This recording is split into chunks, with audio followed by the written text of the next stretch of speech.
আসসালামু আলাইকুম বন্ধুরা, এই যে দেখুন আমার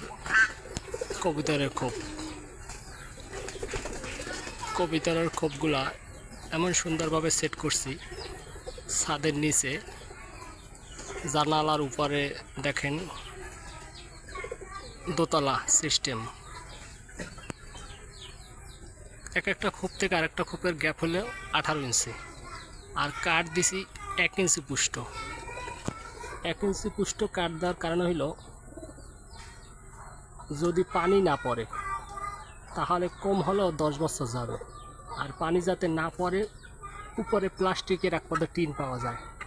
ওই যে দেখেন আমি প্লাস্টিকের টিন উপরে একদম এ মাথা থেকে ও মাথা পর্যন্ত টোটাল সব জুড়ে দিছি প্লাস্টিকের টিন দেখেন।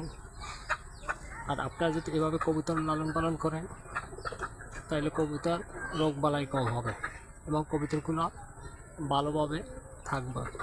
আর ডিম পাড়ার পর বাচ্চা হওয়ার পর সাথে সাথে খোপগুলার বন খারকুট এগুলো সরিয়ে ফেলবেন, তাইলে আবার নতুন করে ওরা ডিম পারবে। আর যখন ওখানে ময়লা থাকে তখন ওই খোপ ওরা ডিম পারতে চায় না। ধন্যবাদ।